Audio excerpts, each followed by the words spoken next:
நம்முடைய இயக்கம் பல்வேறு போராட்டங்களை நடத்துகிறோம். அதே போன்று இந்த சமுதாய சொத்துக்களான வக்ஃபு சொத்துக்களை மீட்பதற்கோ அல்லது இந்த காலகட்டத்தில் அதில் அதிகமாக ஊழல்கள் நடந்து கொண்டிருப்பதாகவும் கேள்விப்படுறோம் பரவலாகவே. அதுபோன்ற அந்த ஊழல்வாதிகளை வக்ஃபு வாரிய மெம்பர்களை தோலுரித்து காட்டுவதற்கும் அல்லது தௌஹீத் ஜமாத் இது போன்ற நடவடிக்கைகளை எடுத்திருக்கின்றதா அல்லது எதிர்காலத்தில் இந்த வக்ஃபு சொத்துக்களை மீட்பதற்கும் அந்த ஊழல்வாதிகளை வெளிப்படுத்தி காட்டுவதற்கும் ஏதாவது நடவடிக்கை இருக்கின்றதா என்பதை கேள்வி. அதாவது நம்முடைய அப்பன்பாட்டன்மார்கள் நம்முடைய முன்னோர்கள் நல்ல காரியம் நடக்கட்டுமே என்பதற்காக வேண்டி கஷ்டப்பட்டு சம்பாதிச்ச சொத்துக்களை எல்லாம் பள்ளிவாசலுக்கு தர்ம காரியத்துன்னு எழுதி வச்சுட்டு போனாங்க. அதான் வக்ஃபுங்கிறது. வக்ஃபுண்டா என்ன? ஒரு பள்ளிவாசல் இருக்குமா, ஒரு 50 ஏக்கர் நிலத்தை தர்றேன்னு கொடுத்துட்டு போயிருப்பான். என்ன எண்ணத்தில் கொடுத்துருப்பான்? இதை வச்சு நல்ல காரியம் பண்ணுவாங்க, தான தர்மம் செய்வாங்க, சமுதாயத்து பணியை செய்வாங்க, மார்க்க பணி செய்வாங்க. அப்படிங்கிறதுக்கு தான் நம்ம முப்பாட்டன்மார்கள் நினைச்சாங்க. உங்க முப்பாட்டன் இருக்கலாம், என் முப்பாட்டன் இருக்கலாம், யாரோ ஒருத்தங்க நம்முடைய மூதாதையர்கள் தானே, அவங்கெல்லாம் எழுதி வச்சுட்டு போன சொத்துக்களுக்கு பேர் தான் என்னது? வக்ஃபு சொத்துங்கிறது. இந்த வக்ஃபு சொத்துக்களை பொறுத்த வரைக்கும் இப்போ என்ன நடந்து கொண்டிருக்குன்னு என்று சொன்னால், இதை வக்ஃபை சரி பண்ணுறோன்னு சொல்லி ஒரு வாரியம் அமைச்சாங்க. இப்போ சுதந்திரம் பெறும் பொழுது இந்துக்களுடைய சொத்துக்களை பராமரிக்கிறதுக்குன்னு சொல்லிட்டு அறநிலையத்துறை, கோயில் சொத்துக்கள் இருக்கும்ல, அதுக்கு பேர் அறநிலையத்துறைன்னு ஒரு துறையை உண்டாக்குனாங்க. அதே மாதிரி நமக்கு வக்ஃபை கண்காணிக்கிறதுக்குன்னு வக்ஃபு போர்டுன்னு போட்டாங்க. அதே மாதிரி இந்த போட்ட பிறகு என்ன ஆச்சுன்னு சொன்னால், இந்த வக்ஃபு போர்டுக்குன்னு ஒரு அதிகாரத்தை கொடுத்துட்டாங்களா. இவங்க வக்ஃபு போர்டுன்னு ஒன்று உண்டான பிறகு தான் என்ன நடக்குதுன்னு கேட்டால், வக்ஃபு சொத்துக்களை எல்லாம் அரசியல் கட்சிக்காரன் ஆக்கிரமிக்கக்கூடிய நிலைமை ஏற்படுகிறது. ஏன்னா வக்ஃபு போர்டு அவன் கையில் இருக்கிறது. போர்டு கையில் இருக்கிறனால போர்டில் என்ன செய்வான்? வக்ஃபு போர்டில் ஏதாவது சரி கட்டி அது ஓகேன்னு கையெழுத்து போட்டு கொடுத்துருவான். அல்லது வக்ஃபு போர்டு சேர்மன் நடவடிக்கை எடுக்க மாட்டான். இப்போ என்னவாகும்? இப்போ இந்த திமுக, அண்ணா திமுக இந்த மாதிரி பெரிய கட்சிகள் இருக்காங்களே, இவங்களும் நம்ம வக்ஃபு சொத்துக்களை ஏராளமாக கைப்பற்றி என்ன செஞ்சுருக்கிறாங்க, வச்சுக்கிட்டு இருக்கிறாங்க. அதிகமான சொத்துக்கள் யாருக்கு சொத்து? நம்ம அப்பன்பாட்டன்மார்கள் பள்ளிவாசல்களுக்காக கொடுத்த சொத்துக்களை என்ன செய்யறாங்க? இப்போ கலைஞர் கலைஞர் அறிவாலயம் திருச்சியில் ஒன்று இப்போ கட்டினாங்க திமுகவுடைய, அது வக்ஃபு சொத்து. அப்படியே அந்த வக்ஃபு சொத்தை நினைச்சிட்டாங்க, அப்படியே அவங்க சுருட்டிக்கிட்டாங்க. இது திமுக மட்டும் இல்லை, எல்லாரும் செய்யறாங்க. தெரிஞ்சதுக்காக ஒன்று உதாரணத்துக்கு சொல்லி காட்டுறமே தவிர, எவன் ஆட்சியில் இருந்தாலும் என்ன பண்ணுறான்? இந்த மாதிரி நம்ம மட்டும் சொத்து இல்லை, கோயில் சொத்து தான் எடுத்துக்கிட்டாங்க. நம்ம சொத்தை மட்டும் எடுக்கலை. கோயில் சொத்தாக இருந்தாலும் என்ன செய்வோம்? அறநிலையத்துறை சொத்துக்களை எல்லாம் அவங்க கட்சிக்காரங்க தான் சாப்பிட்டுட்டு இருக்கிறாங்க. அப்போ இதில் அவர் என்ன கேட்குறாருன்னா, இந்த மாதிரி வக்ஃபு சொத்தை கொள்ளையடிச்சிட்டு இருக்கிறாங்களே, இதுக்கு எதிராக நீங்கள் என்ன ஏதாவது பண்ணலாமே அப்படின்னு கேட்குறாங்க. தௌஹீத் ஜமாத்தை பொறுத்த வரைக்கும்ங்க எந்த அநியாயத்தையும் எதிர்ப்பதை கொள்கையாக வச்சிருக்கிறது. அது எவ்வளோ பெரிய கும்பனாக இருந்தாலும் சரி, எந்த ஒரு ஊழலாக இருந்தாலும் நமக்கு எந்த பாதிப்பு ஏற்படுத்தாலும் அதை எதிர்த்து களமிறங்கணும். கொள்கை அளவில் தௌஹீத் ஜமாத்துக்கு புதுசாக கொள்கையை வகுத்துக்கிட்டு போராட வேண்டிய அவசியம் கிடையாது. அநியாயம் நல்லா தெரியுதுல, இறங்கிடலாம். ஆனால் என்ன பிரச்சனைன்னு கேட்டால், போராட்டம்னு நம்ம களத்தில் இறங்குறது பொருளாதார சம்பந்தப்பட்டதாக இருக்கிறது. ஒரு நாள் பேப்பரை எடுத்தீங்கன்னு சொன்னால், இப்போ அக்கிரமம் முட்டையும் எதிர்க்கணுங்கிற அளவுக்கு நம்ம இருக்கிறோம். ஆனால் ஒரு போராட்டம்னு சொன்னால் அதுக்கு போஸ்டர் அடிக்க வேண்டி இருக்கிறது, அதுக்கு நோட்டீஸ் அடிக்க வேண்டி இருக்கிறது, மைக் செட் ஏற்பாடு பண்ண வேண்டி இருக்கிறது, விளம்பரப்படுத்த வேண்டி இருக்கிறது, மக்கள் அழைச்சிட்டு வர வேண்டி இருக்கிறதுன்னு சொல்லும் பொழுது, அப்போ அடிக்கடி போராட்டங்கள் நடத்துவதற்கு பட்ஜெட் என்ன செய்யலை, நமக்கு தாங்கலை. மக்கள்கிட்ட வாங்கி தானே செய்ய வேண்டி இருக்குது. இன்னைக்கு டெய்லி போராட்டம்னு போட்டால் முதல்ல நீங்கள் வரவும் மாட்டீங்க, இப்போ பொருளாதாரத்தையும் நீங்கள் தரவும் மாட்டீங்க. நம்ம என்ன பார்க்குறோம்? தேவையாக தான் இருக்கிறது, ரொம்ப முக்கியத்துவமானது நம்ம செய்வோம். ஒரு சுமாரான விஷயங்கள் நம்ம என்ன செய்வோம்? விட்டுருவோம், கண்டன அறிக்கையோடு விட்டுருவோம். அப்படிங்கிற அளவில் தான் யாராவது நடத்தினாங்கன்னா என்ன செய்வோம்? ஊக்குவிப்போம் என்கிற அளவில் தான் இப்போ போகிறோமே தவிர, இன்னும் நிறைய விஷயங்கள் நடக்கிறது நாட்டில். அதுக்கெல்லாம் போராடி தான் ஆக வேண்டி இருக்கிறது.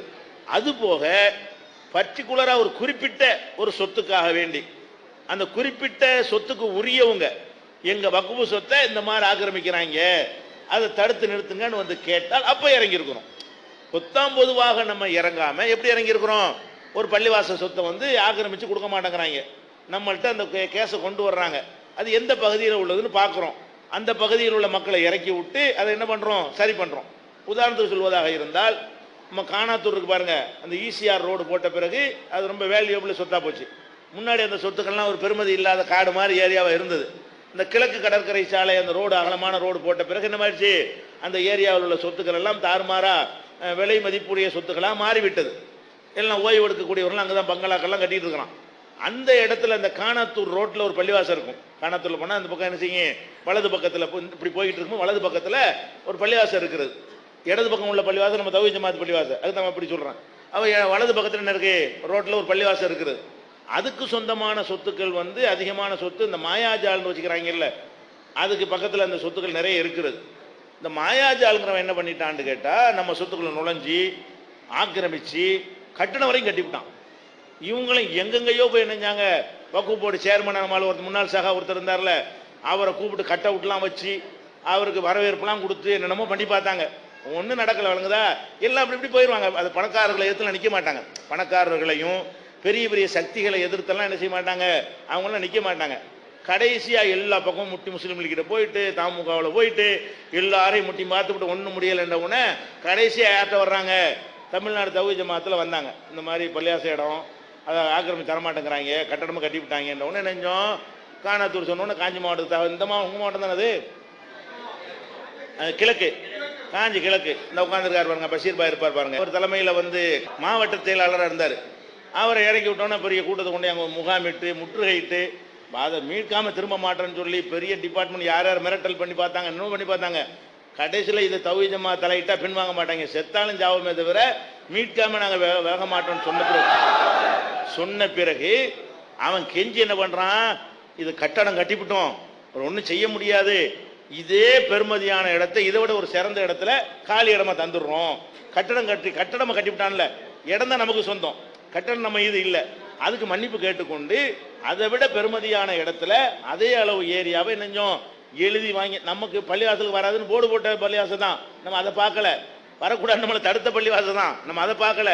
பள்ளிவாசல் சொத்து எடுக்கிறான எந்த பள்ளிவாசல் நாளைக்கு நம்ம பள்ளியாசல் ஆக போகுது. அதனால என்ன செஞ்சோம், கண்டிப்பா மக்கள்லாம் மாறிட்டு அப்படித்தான் ஆக போகுது. மக்கள்லாம் தௌஹீதா போயிட்டா தௌஹீத் பள்ளி தானே அது. அந்த அடி அல்லாவுடைய சொத்துங்கிற பிள்ளை இறங்கி மீட்டு கொடுத்துருக்குறோம். யாராலையும் மீட்க முடியல. பெரிய சக்தி, அவங்கெல்லாம் பெரிய சிஎம் லெவலில் போய் பேசுகிற உள்ள ஆட்க.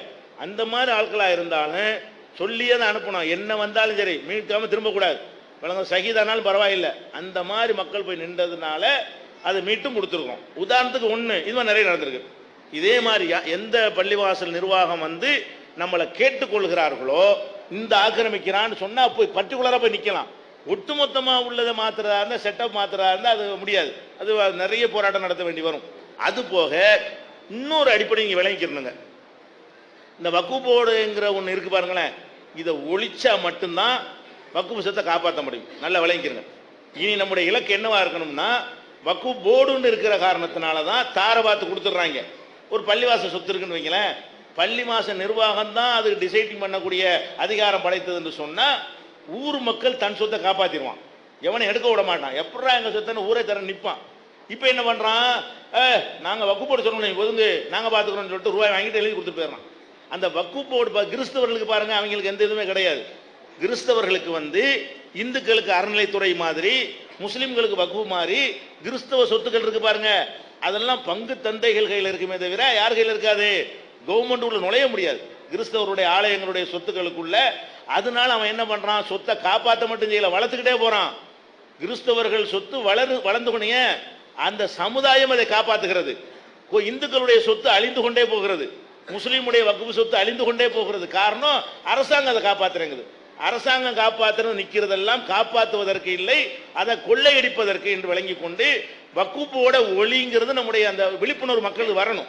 வக்ஃப் போர்டை எடுத்து விட்டீங்கன்னு சொன்னா எந்த பள்ளிவாசல் ஒரு ஜானை இவன் எடுக்க முடியாது. ஏன், வக்ஃப் போர்டில் முறையிட்டு தானே செய்யறான், வக்ஃப் போர்டு சரி கட்டி தானே செய்யறான். வக்ஃப் போர்டு சேர்மனை போய் ரூபாயை கொடுத்து சரி கட்டுவான், மிரட்டி சரி கட்டுவான், வக்ஃப் போர்டு இன்ஸ்பெக்டர் சரி கட்டுவான்.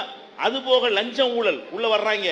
நீ ஊழல் பண்ணிக்க எனக்கு ஒரு கமிஷனை கொடுக்குறான் யாரு, வக்ஃப் போர்டு சூப்பரண்ட், வக்ஃப் போர்டு எஸ்பின்லாம் இருப்பானுவ. இவனு பண்ற அக்கிரமம் இன்ஸ்பெக்டர் இவனெல்லாம் செய்யறது ரொம்ப அக்கிரமமா இருக்குது. அதனால வக்ஃப் போர்டு சொத்துக்களில் மீட்க நம்ம நினைத்தால் அந்தந்த மகல்லாக்காரன் மீட்டுக்கன்னு சொல்லுங்க, நாங்கள் மீட்டுருவோம்.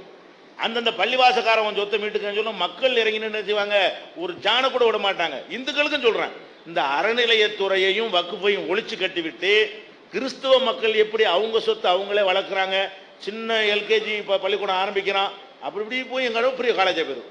ஏன், அவன் சொத்து அவன் நிர்வகிக்கிறான். அவனுடைய கோவில் சொத்துக்களை அவன் நிர்வகிக்கும் பொழுது எவனும் எடுக்க விட மாட்டேங்கிறான்.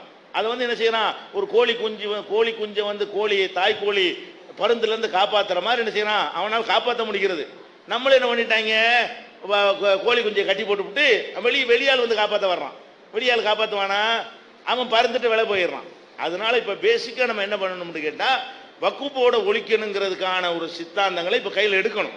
வக்குப்போட க்ளோஸ் பண்ணு, வக்குப்போட எங்களுக்கு தேவையில்லை, நீ வந்து எங்கள் சொத்துக்கள்லாம் சேர்த்து நிர்வகிக்க வேண்டிய அவசியம் கிடையாது, நாங்களே பார்த்துக்குறோம், அது நீங்கள் எந்த உதவி எங்களுக்கு தர வேணாம், எங்கள் மக்கள் பறக்கத்தான் தர்றதுக்கு ஆளுக்கு இருக்கிறாங்க அப்படின்னு நம்ம இறங்கிட்டோம்னு சொன்னால் வக்குப் சொத்து போகவே போகாது. அதான் சரியான முறை. இவங்க கையில் திருடன் கையில் சாவியை கொடுக்குற வரைக்கும் அது என்ன செய்யும், போய்கிட்டே தான் இருக்கும்.